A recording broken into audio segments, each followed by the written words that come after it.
యేసుక్రీస్తు వారి యొక్క అత్యున్నతమైన నామములో మరొకసారి మీకు అందరికీ కూడా శుభములు తెలుపుచు ఆహ్వానమును పలుకుచున్నాను. క్రీస్తునందు ప్రియులారా, దేవుని యొక్క వాక్యాన్ని మీరందరూ కూడా స్పష్టముగా అర్థం చేసుకుంటున్నారని నేను నమ్ముచున్నాను. ప్రియులారా, దేవుని యొక్క వాక్యమును మనం అర్థం చేసుకొని వాటిని అంగీకరించినప్పుడు ఆ దేవుని యొక్క వాక్యం మన జీవితాల్లో ప్రబలమై వ్యాపిస్తుంది. ఎందుకంటే దేవుని యొక్క వాక్యము సజీవమైనది, దేవుని యొక్క వాక్యము బలమైనది, దేవుని యొక్క వాక్యము పదునైనది. ఈ దేవుని యొక్క వాక్యము నీ ఆత్మ పైన పనిచేస్తుంది, ఈ దేవుని యొక్క వాక్యము నీ మనసు పైన పనిచేస్తుంది, ఈ దేవుని యొక్క వాక్యము నీ దేహం పైన పనిచేస్తుంది. ఈ దేవుని యొక్క వాక్యము ఎముకలోనికి దూరుతుందంట, రక్తంలోనికి దూరుతుందంట, మూలుగలోనికి దూరుతుందంట. ఈ దేవుని యొక్క వాక్యము ఎంతో పదునైనటువంటిదండి. రక్తంలోనికి దూరుతుంది, ఎముకల్లోనికి దూరుతుంది, మూలుగలోనికి దూరుతుంది. హల్లెలూయా. అంటే దేవుని యొక్క వాక్యము సమీపించలేనటువంటి స్థలం అంటూ ఏది కూడా లేదు. ఎందుకంటే ఆ వాక్యంలో దేవుడు ఉన్నాడు గనుక. హల్లెలూయా. మరొకసారి చిన్న ప్రార్థన ద్వారా ఈ యొక్క కార్యక్రమాన్ని మనం ప్రారంభించుకుందాం. నాతో కలిసి మీరందరూ కూడా ప్రార్థనలో ఏకీభవించాలని నేను మనవి చేస్తున్నాను. పరలోకమందున్నటువంటి తండ్రి, యేసుక్రీస్తు వారి యొక్క అత్యున్నతమైన నామంలో మీ సన్నిధికి వస్తూ ఉంటున్నాం. ఈ యొక్క కార్యక్రమం బట్టి మీ కృతజ్ఞతలు.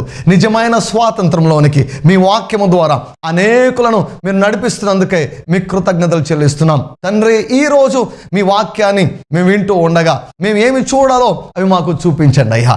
ఏవి మేము తెలుసుకోవాలో అవి తెలుసుకున్నట్లుగా మా హృదయాలను తెరవండి. మేము ఏం వినాలో అవి వినపడ చేయమని ప్రార్థిస్తున్నాం. శ్రద్ధగా మేమందరం కూడా నీ మాటలు వినుటకు మాకు కృపను దయచేయమని అడుగుతూ, ఏవి మేము మర్చిపోయామో వాటి మాకు జ్ఞాపకము చేయండి. ఈ యొక్క సమయమును మాకందరికీ దీవెనకరంగా మార్చమని అడుగుతున్నాం. మీ వద్ద నుంచి వచ్చే ఒక్క మాట మా జీవితాలను ఎన్నటెన్నటికీ మార్చుటకు శక్తి గలదని మేము నమ్ముచు యేసుక్రీస్తు వారి యొక్క పరిశుద్ధమైన నామములో ప్రార్థిస్తున్నాం తండ్రి, ఆమేన్. క్రీస్తునందు ప్రియులారా, మానవుని ఎడల దేవుని యొక్క చిత్తమును గురించి మరి అనేక మాసములుగా నేను బోధిస్తూ వస్తూ ఉన్నాను.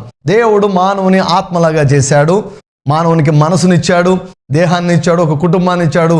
ఆ కుటుంబాన్ని ఒక సమాజంలో ఆయన ఉంచాడు. సో మనం ఫలించాలని దేవుడు కోరుకుంటున్నాడు, మనం అభివృద్ధి చెందాలని దేవుడు కోరుకుంటున్నాడు. ఆత్మీయంగా మనం వర్ధిల్లాలి, మానసికంగా వర్ధిల్లాలి, దేహపరంగా వర్ధిల్లాలి. అంత మాత్రమే కాదు, ఆర్థికంగా మనము వర్ధిల్లాలి. సో ఆర్థికంగా వర్ధిల్లుట గురించి అనేక వారములుగా దేవుని యొక్క వాక్యమును నేను వివరిస్తూ ఉంటున్నాను. క్రీస్తునందు ప్రియులారా, దేవుడు మనం అందరం కూడా ధనవంతులుగా ఉండాలని దేవుడు కోరుకుంటున్నాడు. ఎందుకు అంటే ఆయన ధనవంతుడు కాబట్టి. ప్రియులారా, మనం సేవించే దేవుడు దరిద్రుడు కాదు, ఆయన ధనవంతుడు. దరిద్రుడైతే ఆయన దేవుడే కాదు. దరిద్రత అంటే ఏమిటండి? లేమి, కొదువ, కొరత. దేవునికి కొరత అంటే ఇంకేంటి పరిస్థితి అండి? ఆయన దేవుడే కాదనమాట. సో దేవుడు ధనవంతుడు. ఆయన ధనవంతుడు గనుక నీవు నేను ధనవంతులుగా ఉండాలని ఆయన కోరుకుంటున్నాడు. సో రుజువు ఏమిటి? పాత నిబంధనలో అనేక మంది భక్తులను దేవుడు ధనవంతులుగా చేశాడు. ఆదికాండము 12వ అధ్యాయంలో దేవుడు అబ్రామును పిలిచాడు. 13వ అధ్యాయం వచ్చేసరికి అబ్రాము బహుధనవంతుడు అయ్యాడు. ఒక చాప్టర్లో అత్యంత ధనవంతుడు అయిపోయాడు అబ్రహాం. దేవుడు అబ్రహామును ఐశ్వర్యవంతంగా చేశాడు, దేవుడు ఇస్సాకును ఐశ్వర్యవంతంగా చేశాడు, దేవుడు యాకోబును ఐశ్వర్యవంతంగా చేశాడు, దేవుడు యోసేపు గారిని ఐగుప్తు దేశం అంతటిపైన నియమించేశాడు. ఇశ్రాయేలీయులను ఒక్క రాత్రిలోనే ఐశ్వర్యవంతులుగా దేవుడు చేశాడు. హల్లెలూయా. దావీదు, సొలొమోను, యెహోషాపాతు, హిజ్కియా, ఆసా అనేక మంది రాజులు దేవునితో కలిసి నడిచినప్పుడు వారిని ధనవంతులుగా చేశాడు. యోబును అత్యంత ధనవంతునిగా చేశాడు. పాత నిబంధన భక్తులలో అనేకుల జీవితాలను నేను మీకు చూపించాను. ప్రియులారా, యేసుక్రీస్తు ప్రభువుల వారు ఈ భూమి పైన ఆయన ధనవంతుడిగా ఆయన జీవించాడు, దరిద్రుడిగా ఆయన జీవించలేదు. అదే రీతిగా ఆయన యొక్క శిష్యులైనటువంటి అపోస్తలులు కొద్ది కాలము తగినంత వారు కలిగి ఉన్నారు. కొద్ది కాలమే. ఒకనొక టైంలో వారు అన్నారు, వెండి లేదు మా దగ్గర, బంగారు లేదు, కానీ యేసు నామం ఉంది, అభిషేకం ఉంది అన్నారు. హల్లెలూయా. ఒకవేళ నీవు అభిషేకాన్ని కలిగి ఉండవచ్చు, నీవు దేవుని యొక్క శక్తిని కలిగి ఉండవచ్చు, ప్రస్తుతానికి వెండి బంగారు లేకుండా ఉండవచ్చు, ప్రస్తుతానికి నీ దగ్గర డబ్బులు లేకుండా ఉండవచ్చు, ప్రస్తుతానికి ఏ రోజు అవసరతలో ఆ రోజు తీరుతూ ఉండవచ్చు. Don't worry. దేవుడు నీకు ఇచ్చినటువంటి అభిషేకాన్ని నువ్వు ఉపయోగిస్తూ దేవుని పని నువ్వు చేస్తూ ఉన్నప్పుడు వెండి బంగారు డబ్బులు ఆస్తులు అన్నీ కూడా నీ పాదాల దగ్గరికి వస్తాయని దేవుని యొక్క వాక్యము ద్వారా నేను మీకు రుజువు చేశాను. ఒకానొక టైంలో ఏ రోజు అవసరత ఆ రోజు అపోస్తలులకు తీరేది. అయితే ఒక టైం వచ్చేసింది, ఆ టైంలో వారి పాదముల దగ్గరికి, హల్లెలూయా, పాదముల దగ్గరికి డబ్బులన్నీ కూడా పరిగెత్తుకొని వచ్చాయండి. సో అపోస్తలులు కూడా వారు పేదరికంలో వారు జీవించలేదు, అలాగని జల్సా జీవితాన్ని వారు జీవించలేదు. అర్థమవుతుందా ప్రియులారా? సో పౌలు గారిని గమనిస్తే పౌలు గారు కూడా సమృద్ధిగా ఆయన జీవించాడు. తన ప్రయాణమును బట్టి కొన్ని పరిస్థితులలో కొదవ వచ్చింది, కానీ విశ్వాసముతో ఆ కొదవను పూడ్చుకున్నాడు. అందుకే ఆ సందర్భంలోనే మాట్లాడితే ఏమంటాడు, నన్ను బలపరచువాని బట్టి నేను సమస్తమును చేయగలను. డబ్బుల గురించినటువంటి సందర్భంలో ఆ వాక్యాన్ని మాట్లాడాడు. ఆ వాక్యాన్ని అన్నిటికీ ఉపయోగించవచ్చు, కానీ డబ్బుల దగ్గర మనం అత్యధికంగా మనం ఉపయోగించాలి. ఏమిటి? ఎప్పుడు లేమి వచ్చినా కూడా ఈ లేమిలో నేను ఏ రీతిగా సమృద్ధిని సాధించాలో నాకు తెలుసు, నన్ను బలపరచువాని బట్టి ఈ అవసరత తీర్చబడుతుంది. హల్లెలూయా. ప్రియులారా, మనీ ఈజ్ పవర్ అండి, మనీ ఈజ్ స్ట్రెంగ్త్. దేవుడు ఆ యొక్క శక్తిని మనకి ఇవ్వాలని ఆయన ఆశిస్తున్నాడు. సో పౌలు గారు మరి ఐశ్వర్యంతో ఆయన జీవించాడు. ఇప్పుడు ఎవరి వంతు? నీ వంతు, నా వంతే. మనమందరం కూడా ధనవంతులు కావాలని దేవుడు కోరుకుంటున్నాడు. ఎంత మంచి దేవుడు కదండి. ఒకసారి 2 చేతులు పైకెత్తి ఆ నామాన్ని మహిమపరుద్దామా? యేసయ్యా నీకు స్తోత్రం ప్రభువా, మమ్మల్ని అందరినీ కూడా ధనవంతులుగా ఉండాలని నీవు కోరుకుంటున్నావు. ఇంత మంచి దేవుడవయ్యా, నిన్ను స్తుతిస్తున్నాను, నిన్ను ఆరాధిస్తున్నాను, నిన్ను కీర్తిస్తున్నాను ప్రభువా. హల్లెలూయా. దేవుని యొక్క చిత్తం ఇది ప్రియులారా. గడిచినటువంటి ఎపిసోడ్లో నేను వివరించాను ఎందుకు దేవుడు మనం ఐశ్వర్యవంతులుగా కావాలని ఆయన కోరుకుంటున్నాడు.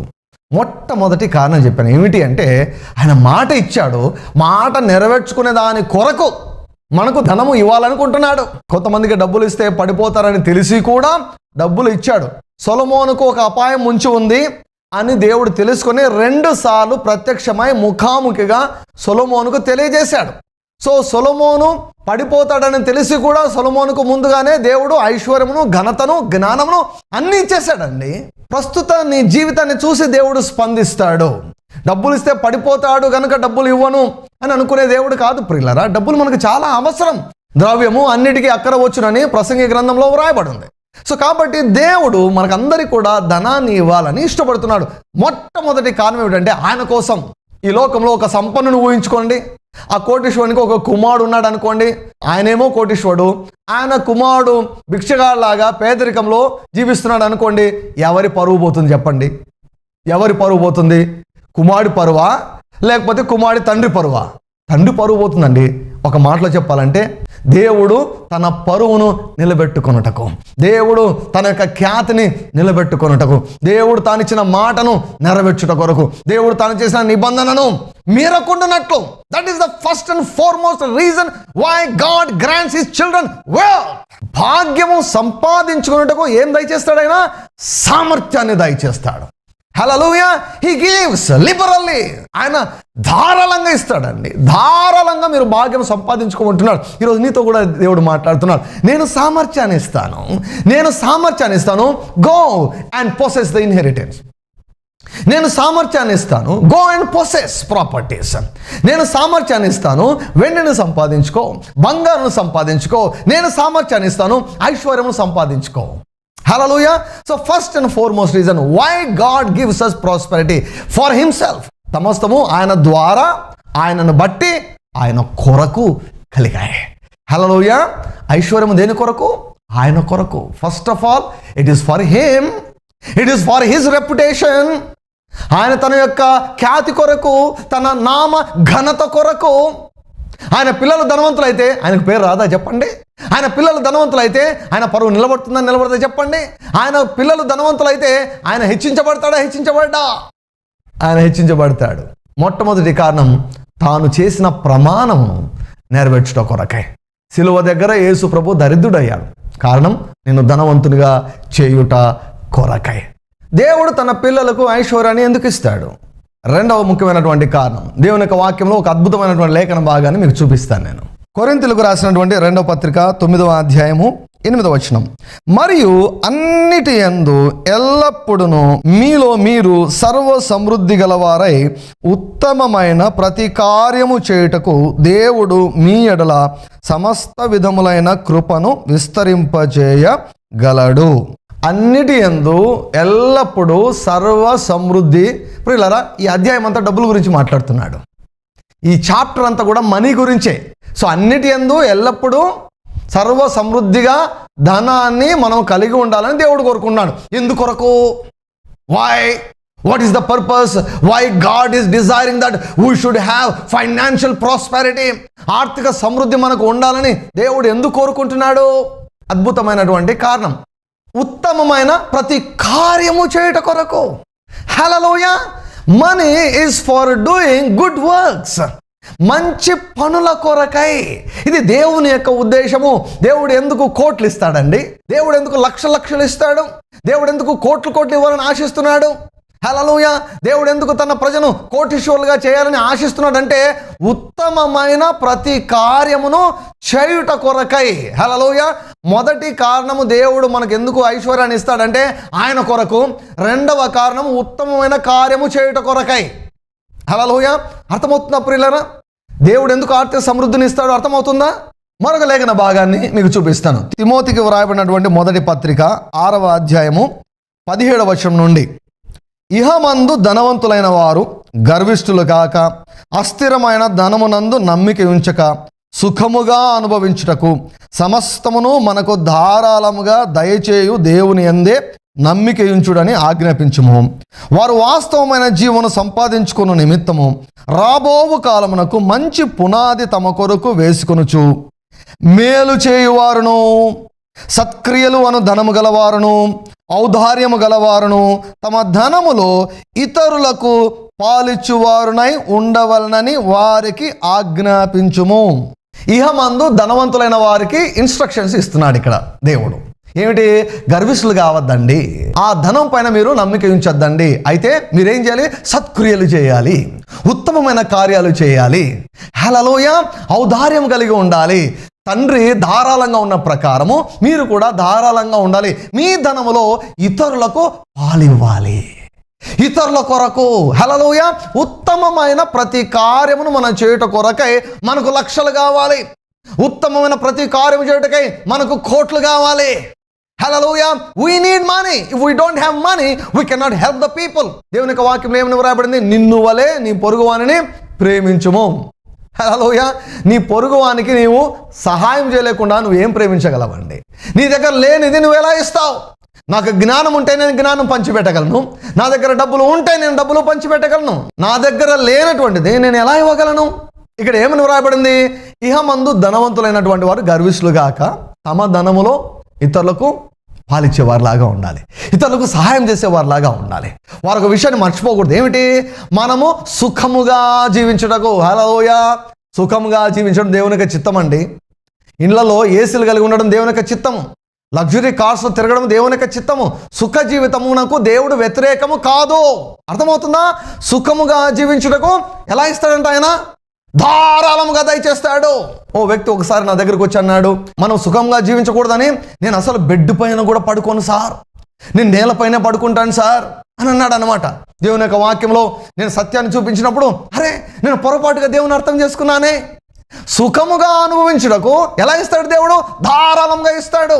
ఆ దేవుని యందు మనం నమ్మిక ఉంచాలి.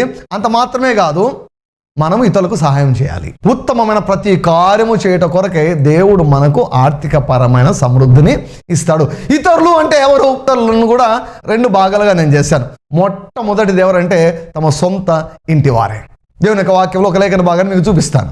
తిమోతికి వ్రాయబడినటువంటి మొదటి పత్రిక 5వ అధ్యాయము 8వ వచనం, ఎవడైనను స్వకీయులను విశేషముగా తన ఇంటి వారిని సంరక్షింపకపోయిన ఎడల వాడు విశ్వాస త్యాగము చేసిన వాడై అవిశ్వాసి కన్నా చెడ్డవాడై ఉండును. అద్భుతమైనటువంటి లేఖన భాగం.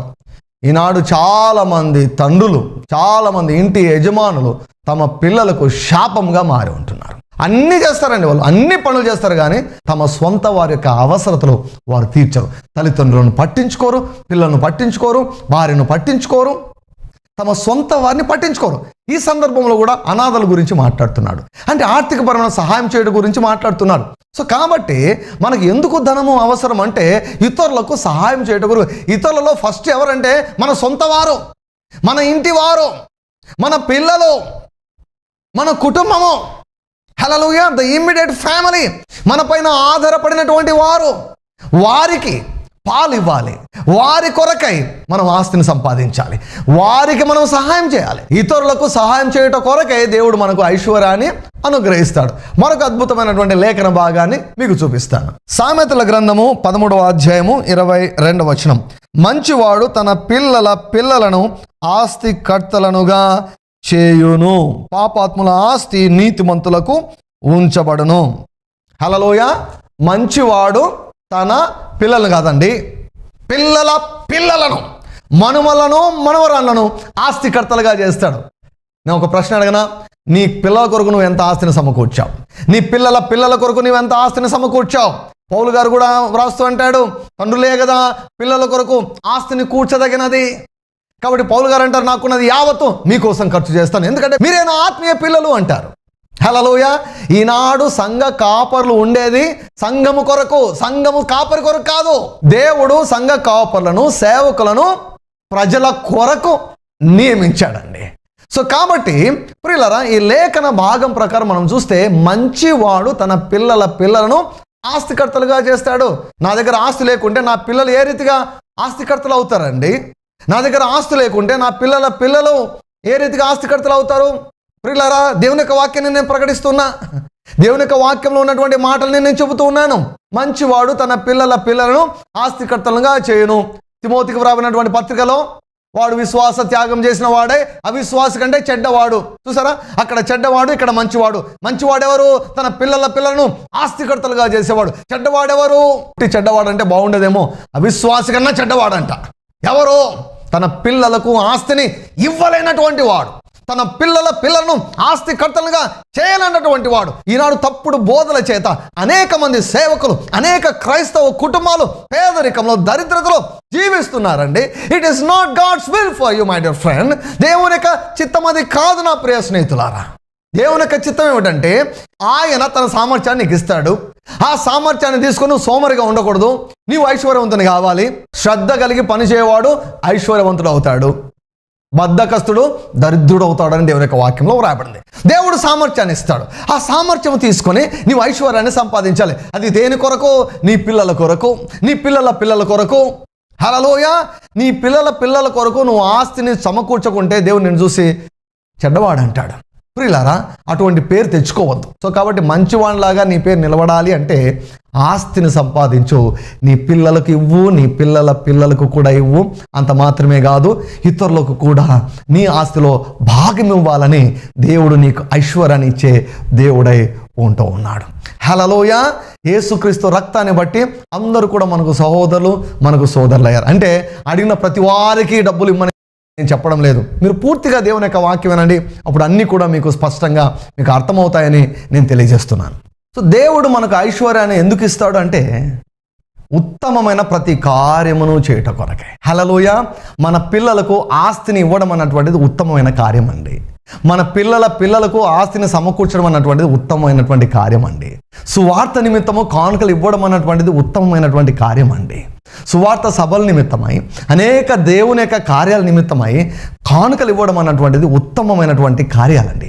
వాటి కొరకై మనం ధనం వెచ్చించాలనే దేవుడు మన చేతికి ధనాన్ని ఆయన ఇస్తాడు. ఇశ్రాయేలులకు దేవుడు వెండిని బంగారుని ఇచ్చాడు, ఆస్తులు ఇచ్చాడు. ఎందుకు? ప్రత్యక్ష గుడారానికి బంగారు అవసరం అండి.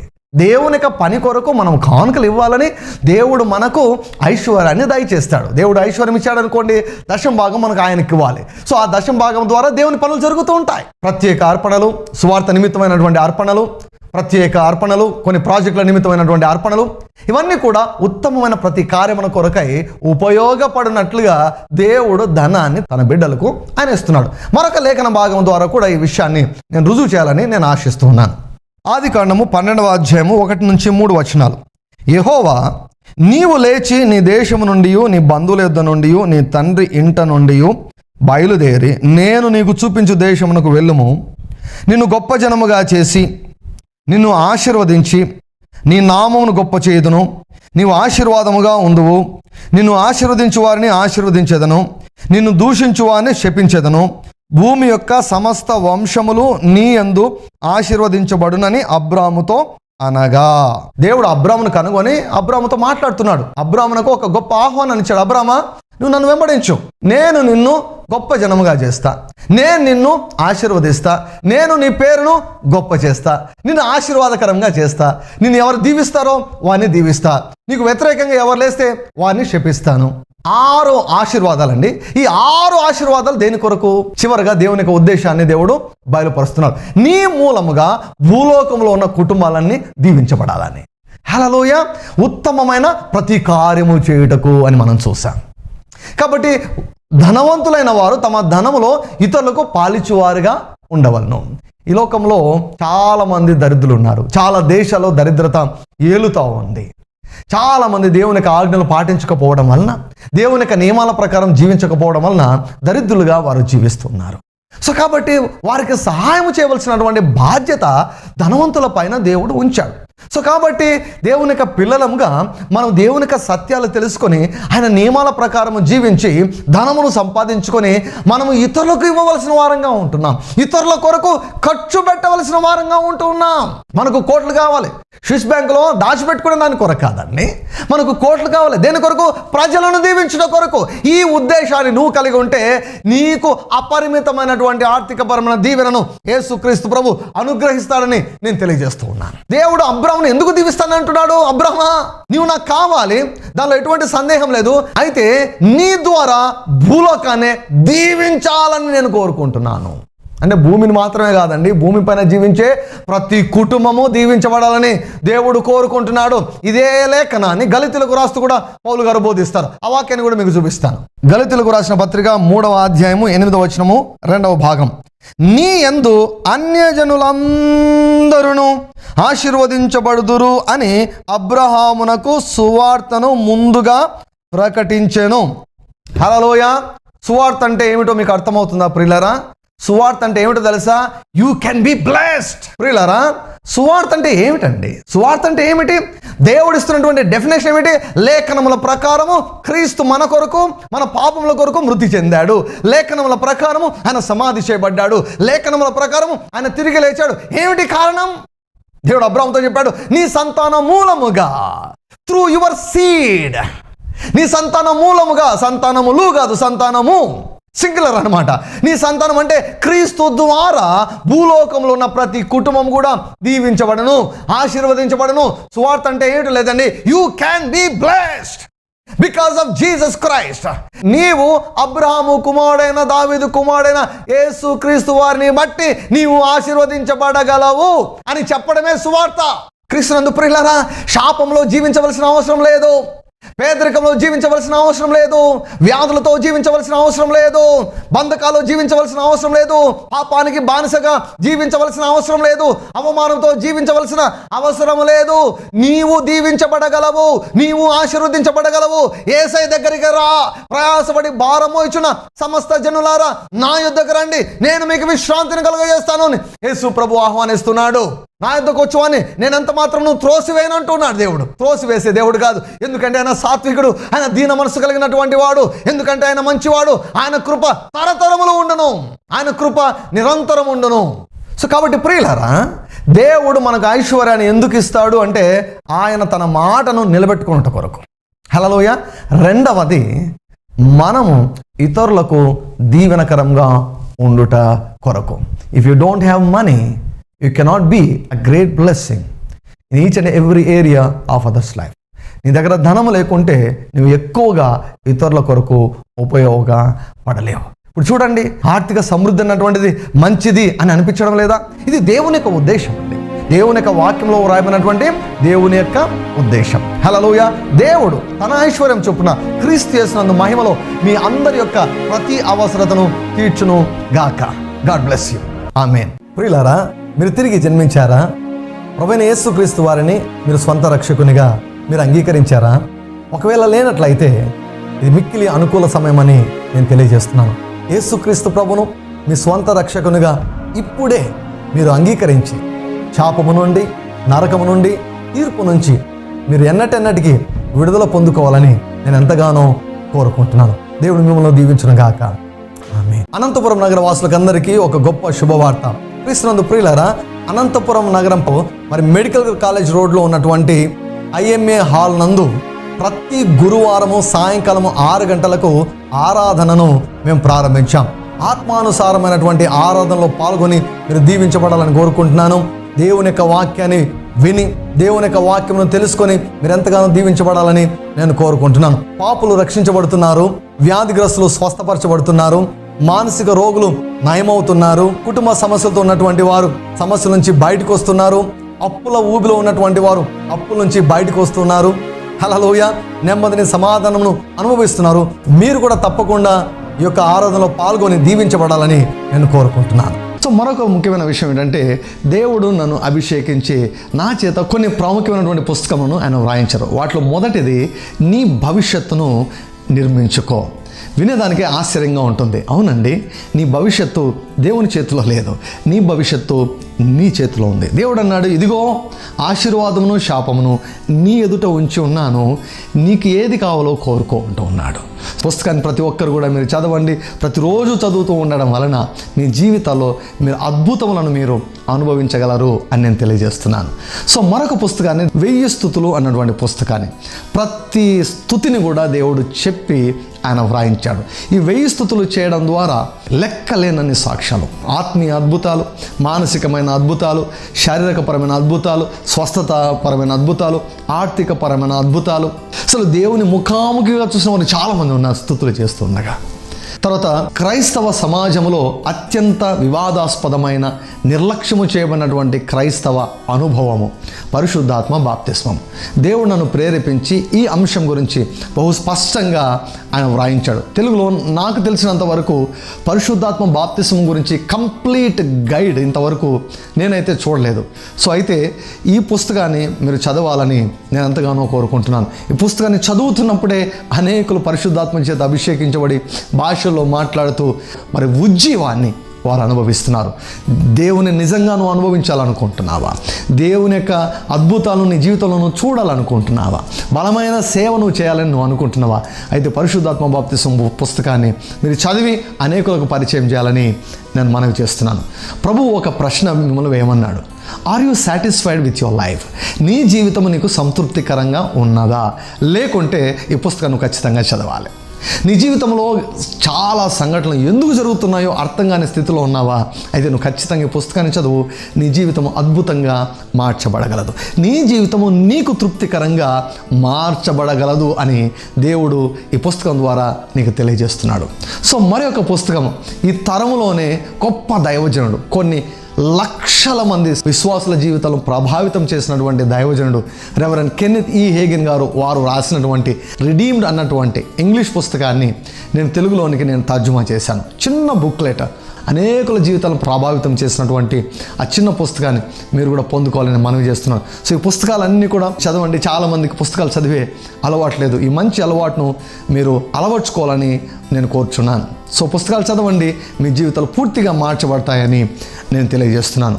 ఈ ప్రోగ్రామ్ మీకు దీవెనకరంగా ఉన్నదని నమ్ముచున్నాము. మా address RDJ Ministries, Calvary Faith Church, Krishnapuram 0 road, Tadipatri, Anantapur district, Andhra Pradesh. మా phone number 9440040031. Another number 9440040041. Thank you very much for watching our program.